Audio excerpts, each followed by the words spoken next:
Auburn baseball's loss in the Super Regional, it was rough. It felt brutal.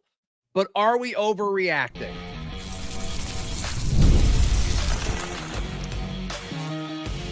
You are Locked On Auburn, your daily podcast on the Auburn Tigers. Part of the Locked On Podcast Network, your team every day.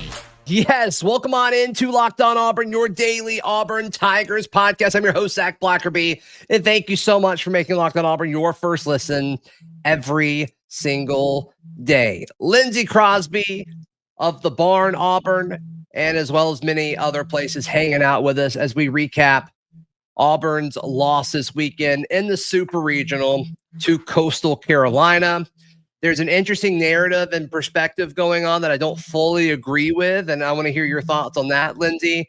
We'll also talk about the legal implications of what happened with the House settlement that was cleared a few days ago. So many folks were upset, myself included, when Auburn baseball, they really fell apart.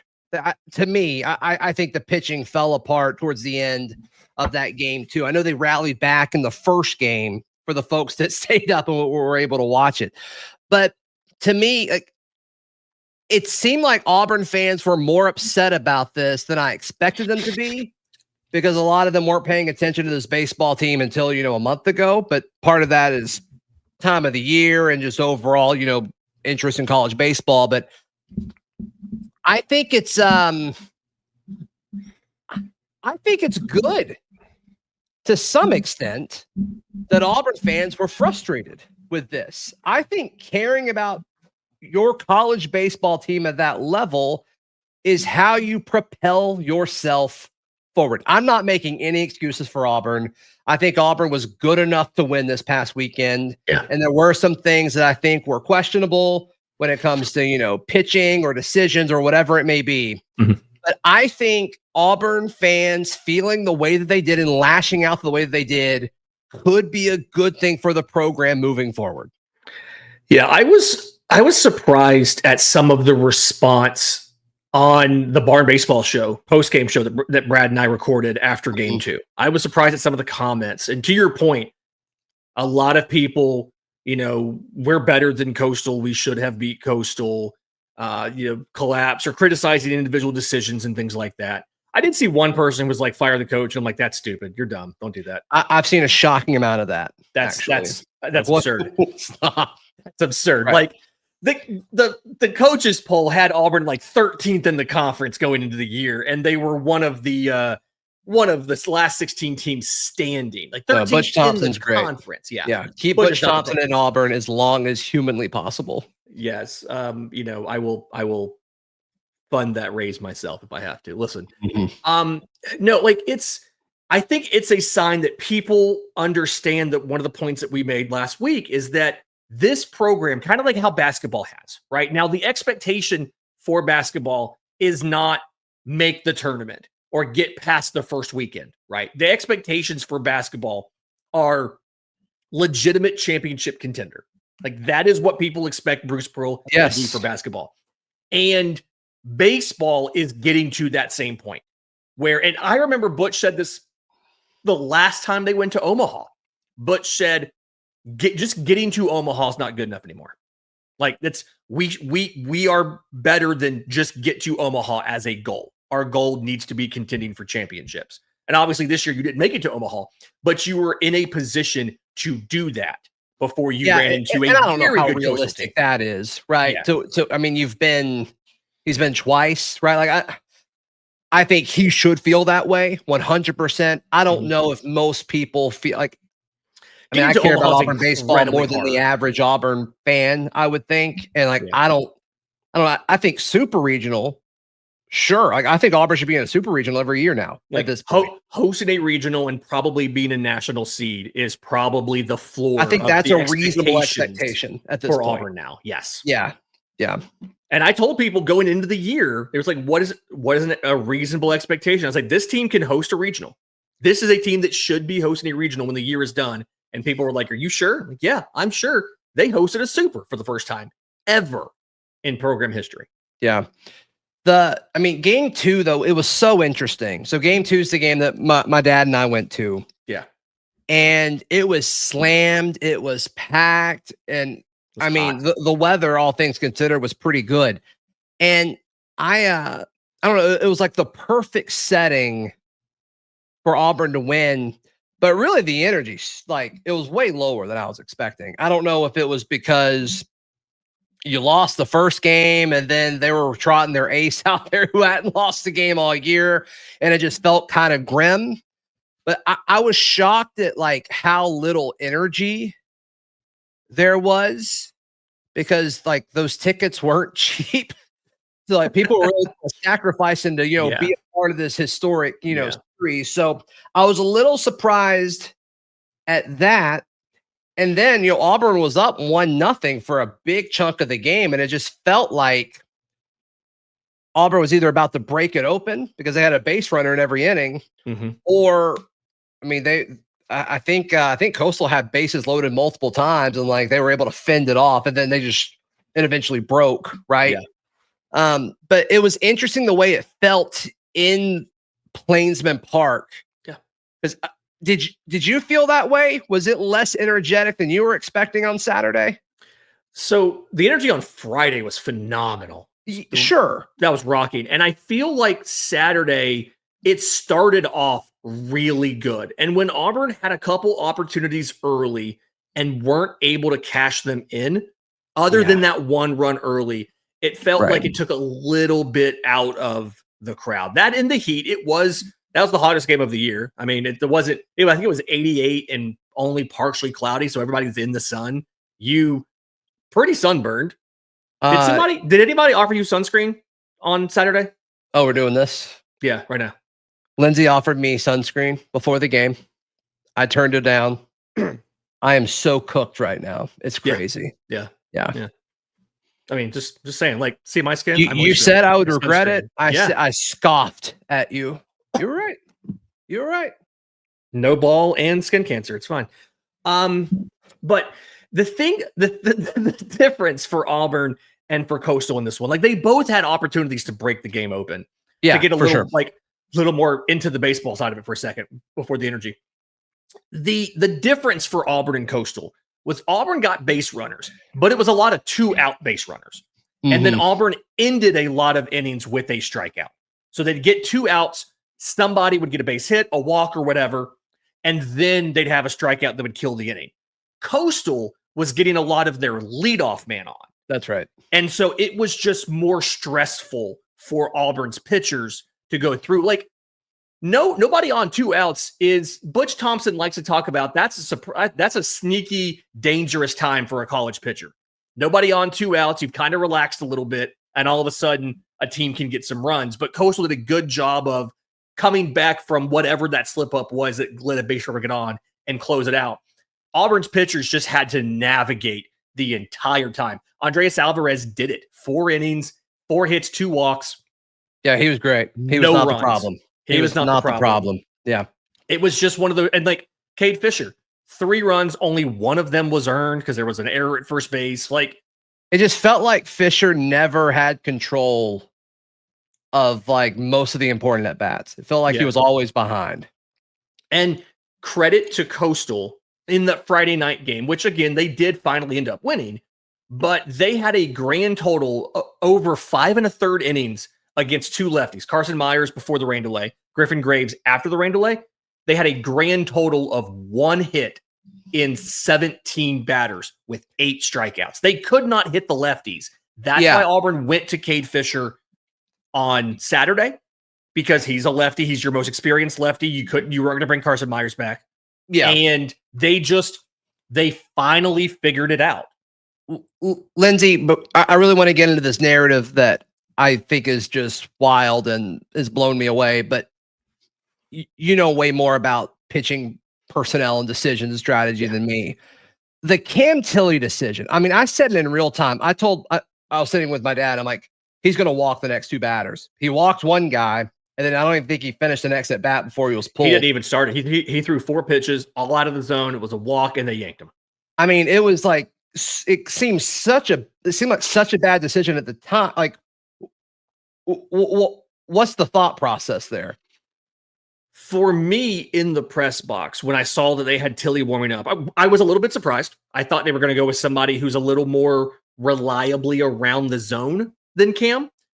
But I think that was something where Coastal wasn't striking out a ton. At that point in the game, Alvarez had gotten 1, Fisher had gotten 4, and they had been pretty good at handling normal caliber stuff, right? I mean, capital S stuff, the things you're throwing, how good your stuff is. And Cam Tilly, for all of his wildness he may have at times with his fastball, his splitter is the single best pitch on campus. And so I think this was a calculated decision. We need to get some swings and misses here to get out of this inning. Let's get Cam. Either what's going to happen is guys are going to chase a splitter and not hit it, or he's going to be wild and we're going to pull him. And they did. They were very aggressive. They were quick with it. He doesn't have it. Let's grab him. Let's pull him out. Let's go to the next guy. Yeah. No, I mean, this guy's not throwing strikes today. So, all right. There's a narrative that's blowing me away. I think you're going to agree with me. Okay. That's next, right here on Locked On Auburn. Today's show brought to you by our friends at Monarch Money. Lindsay, question. Yes. Is Monarch Money a budgeting app? It is actually more than that, Zac Blackerby. It's a complete financial command center. I mean, we've all been in this situation where we've had multiple apps, whether it's a budgeting app, whether it's an investing app. Now, you can combine them all with Monarch Money. Is this something that, given the House settlement, is this something that Auburn Athletics is going to use to manage their money when it comes to their revenue sharing, NIL? If John Cohen's not using Monarch Money to manage all of this legal stuff with Auburn and the finances, I don't know. I don't know what to tell you. What else would you do? The teams, the schools that are going to navigate the NIL era of college athletics the best, they're probably using Monarch Money. Take control of your finances with Monarch Money. Use code LOCKEDONCollege at monarchmoney.com for 50% off your first year. That's monarchmoney.com. Code LOCKEDONCollege for half off your first year. Thank you so much for making Locked On Auburn your first listen every single day. Lindsay Crosby, host of the Locked On Braves postcast. Make that your second listen. Appreciate Go that. hang out with Lindsay Crosby. It's the best part of the Braves right now is Lindsay Crosby talking about them. Yes. Did I tell you about Saturday? No. Just real quick. Within 30 seconds of each other, Auburn lost and the Braves got walked off by the Giants. I'm in the press box. I have the Braves stream on my computer. Rough few minutes for you. Two outs in the ninth. I flip over to Twitter, X, to put up the final score tweet, right? Mm-hmm. And then I grab my phone to go get a picture of the dog pile because it's the dog pile. And I videoed it. Matt Chapman was coming up in the ninth inning for San Francisco. Yikes. I get down with the picture of the dog pile. I flip back to the laptop. Walk off. Game is over. He's celebrating. And I'm like, oh my God, they lost within 30 seconds of each other. Yeah. Rough minute for a lot of people are Auburn and Braves fans. So that's a bummer. That's a bummer. Lindsay, I'm seeing so many people respond to this Auburn baseball loss with saying this is the start of something really exciting for Auburn baseball. Okay. I'm seeing that a ton. Are you seeing this? Yes. I've seen people I'm seeing that a ton. And I'm like, run to a super regional was magical, was a fantastic season. And this is the start of a big rise into the upper echelon of the future is bright for Auburn baseball. And I'm like, we've been doing this. This isn't new. Hosting the regional as a national seed is new. We've never been a national seed before, but we've hosted regionals. I don't think that's what's triggering this, though. I think it's this burst in interest, which is great, which once again, I think it's good that Auburn people were mad that we lost because it means you care. Yes. When Auburn got bounced by Penn, and I forget the other team that beat us in the regional 2 years ago to knock us out in the Southern Mississippi, maybe? That sounds right. Yeah. That sounds right.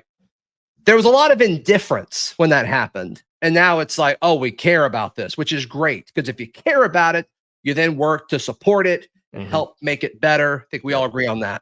Yep. But just the verbiage of this is the start of something great. Mm-hmm. Like Butch Thompson's been to Omaha twice. Like we've been there twice since 2019. Yeah. Like I don't know. I'm glad you're on board, but this I don't know. I'm just surprised at how much I saw that this weekend.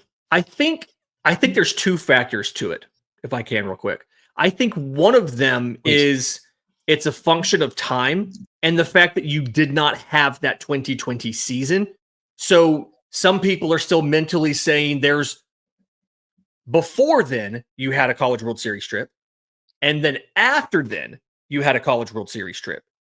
And I think they're putting more time in between those than maybe there actually was. And then with the struggles they had last season, where the pitching was just not there and they didn't even make the postseason, combined with coming off of the regional in 23 where they underperformed and were knocked out of their own regional, I think that kind of, because they took that step back last season, I think people maybe lost sight of the forest for that one kind of ugly, gnarly tree that looked like it's about to fall over.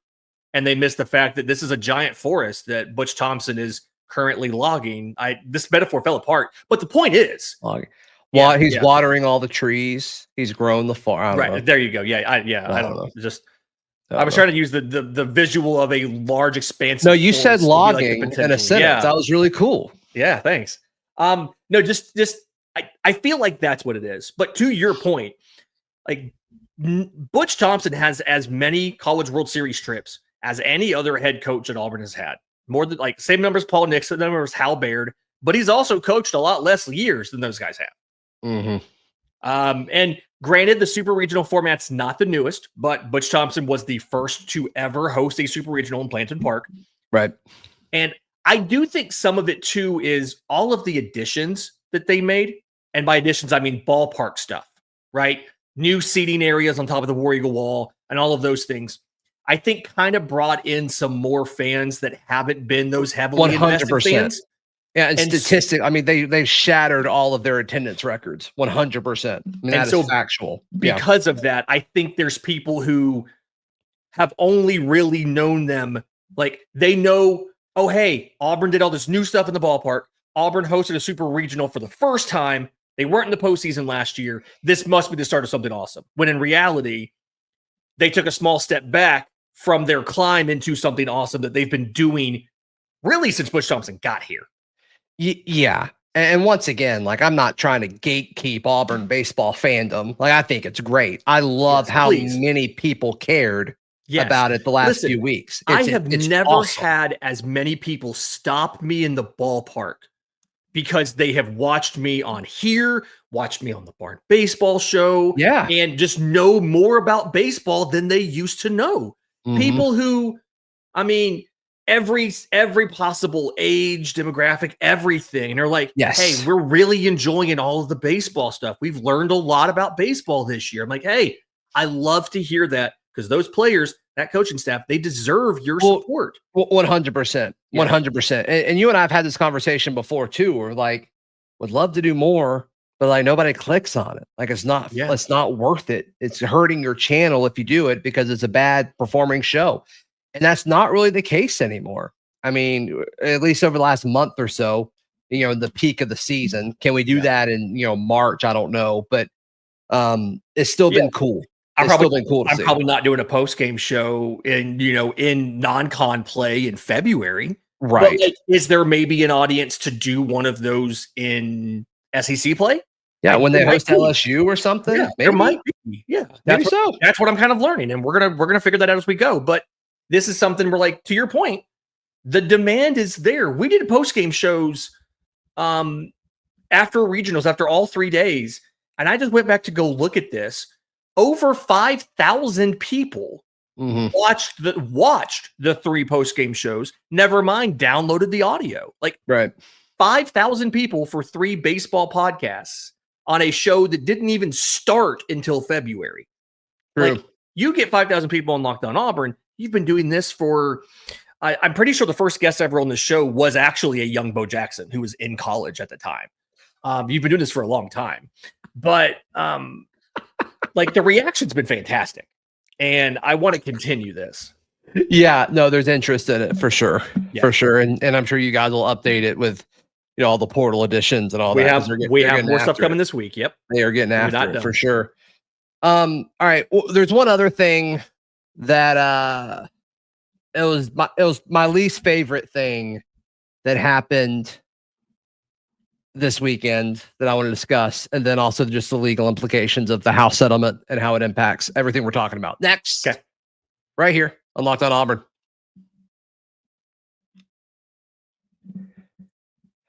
Yes. All right, just to put a bow on Saturday. My least favorite thing, it was not Cam Tilley being subbed in. Okay. It was not the guy in an Alabama hat chanting "Let's go Coastal" for the entire game that was sitting next to us. Every sporting event will have an Alabama fan. For No, there's reason. always one. I think Always Jason Caldwell led that charge. He's kind of pointed out there's always one. So, Yep. The last at bat of the season being Ike Irish.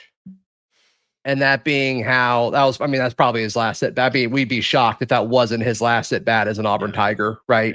Yeah. We I would be hated how that ended up. I hate it. Yeah. Here's the thing. I didn't love the result of the at bat, right? I didn't love all of that. Ike himself has been a fantastic ambassador for the program. Yes. Has been he has really stepped up and become that vocal leader.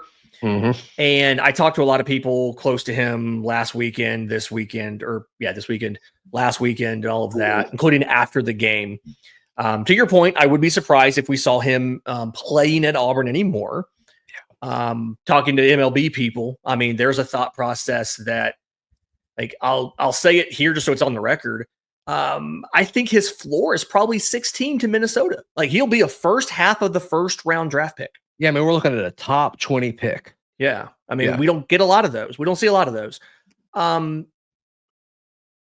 I wish a lot of things about that last game went differently, right? Mm-hmm. Cooper McMurray transferred in. He's been an amazing first baseman. He did not have a good game in game 2. He went over 4 with 4 strikeouts. And I saw his mom after the game, was talking to them. And I mean, like, he was emotional, obviously, because he was done. Parker Carlson, his last appearance, that kind of stuff. But the big thing is, I'm sad for the way that, for it ending the way it did for those guys. Yeah. But I'm not sad for the program, because to everybody's point, whether they realize it started now or started 4 years ago or not, this program is doing really well. This program is one of the best in the country. And yes, we've already seen over the weekend recruits committing to Auburn. That atmosphere last weekend absolutely helped. They had a list of kids coming in for visits during a super regional. Literally only 7 other schools could try to recruit against you by inviting you to a super regional on campus. That helps. I mean, so I hated the way that it ended, but I hated it for those guys. I know a lot of those guys. I mean, I have phone numbers with these guys. I've texted with them. You cover them. You talk to them all the time. I've covered them. I talk to them all the time. Yeah, I know these guys, like, by name, by face. I know their parents. I know I've met their fiancés, their girlfriends, whatever. Right. But almost every single player's career ends in a loss. Almost every single season ends in a loss. And I still think what they did on the whole this season is what we should remember, not the way it ended. Because I said this on the postgame show, Coastal's one of the more fundamentally sound teams I may have ever seen. And I've watched a lot of baseball. I've watched good baseball. I've watched bad baseball. I've watched pro. I've watched college. I've watched high school. I've watched Dominican Winter League. It's a problem, people. Coastal is one of the more fundamentally sound baseball teams I have ever seen. They capitalized on every single opportunity they had over the weekend. And very few teams, you're rarely going to beat a team that can do that consistently. Right. And I think Auburn knew, like, they could have played better, but Coastal was just phenomenal. Right. Butch Thompson said that. The players said that. I hate it for the players, but I get it. Yeah. All right. So, I mean, it's everywhere. All of the house settlement stuff. And, now Big changes for baseball. Yeah. Schools can pay players. I mean, all the conversation's been about football. And later today, I got a recruiting show where we talk about that from a football perspective. That'll drop with Brian Smith later today. But the changes for other sports like baseball, roster size going down, but instead of having to do the whole half scholarship here, third of a scholarship there, all of the players now can receive scholarships. So that's a good thing. Yes, rosters are going from 40 to 34. You can grandfather in players who would have been numbers 35 through 40. We don't have all the details on that yet, but it's not like you're going to have a senior who's been a career backup who's going to get cut to hit 34. Like they will have to designate those players. They will have to designate those players, but there is a mechanism for them to not lose their jobs, let them finish their degrees, and then when they leave, you just won't be able to replace them. Right. But 34-man roster, you can give scholarships to everybody. You can give scholarships to all 34 players. There's no 11.7. Now, some schools, a couple Big Ten schools, things like that, they're going to still be at 11.7 and slowly increase as they find the money for it. But the SEC, the ACC, the Big 12, you can't, right? Like if you're an SEC team, you can't. There's every SEC team except maybe Missouri is going to end up having to go straight to 34 right away. And you know what? That's fine. Auburn has already, because of NIL, I can confirm, like, not a single Auburn player has had to pay to come to school, which is common for baseball players before NIL, because every player has at least cost of attendance, room, board, that stuff covered, right? So Auburn will be able to give full scholarships from the school to those players. And then NIL can do more for talent acquisition and not just covering the costs to get you on the same level as the schools who have the state scholarships, like Georgia with the Hope Scholarship and things like that. Right. So I think, Auburn's been at a disadvantage because of the lack of like a state funded scholarship like Georgia has had. And so now there's a specific question I get asked a lot that can directly go back to that. Okay. I talk about pitching in college from the perspective of what I call stuff monsters. Those first round draft picks with the 100-mile-an-hour fastballs, the huge breaking balls that are top half of the first round. And people are like, why hasn't Auburn had one of those in a long time? And it's because of NIL. Because those are the players that would get drafted in the first round out of high school. And so the money that you need to get those players to campus is first round draft pick money, right? Second round draft pick money. And Auburn hasn't been able to, now this is not like inside knowledge kind of thing. Auburn has not been able to financially compete with the schools that aren't needing to supplement for the cost of attendance like Auburn has. So that's a little bit of an explanation there, right? Now, you've still had guys with great stuff. Connor Gatwood, great stuff. Cam Tilley has great stuff, right?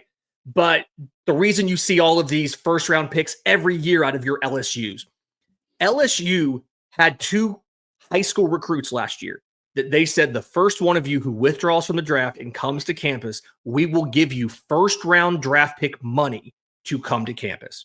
That's not a thing Auburn can do when they're also having to cover through NIL the cost of attendance to the university. But that is now potentially on the table if the revenue sharing money is there at the right percentage compared to what your other schools do. Yeah, it's going to be exciting. It's going to be exciting. And I mean, I've said it before. I think Butch Thompson does more with what he's got than anybody else on Auburn's campus. So take that for what it's worth. And we'll talk about some of the guys they added in another show. So, Lindsay, how can people check out everything you've got going on? I'm on social media at Crosby Baseball. If it's Auburn Baseball, the Barn Baseball Show, and all the notes at thebarnauburn.com. If it's the Atlanta Braves, Braves Today, bravetoday.com. It's also a podcast. Also, Locked On Braves postcast over on Locked On Sports Atlanta after every single Braves game. Win or what's happened a lot recently, lose. Yeah. Lose. Yeah. Please like the video. Please subscribe. We'll see you next time. This has been Locked On Auburn.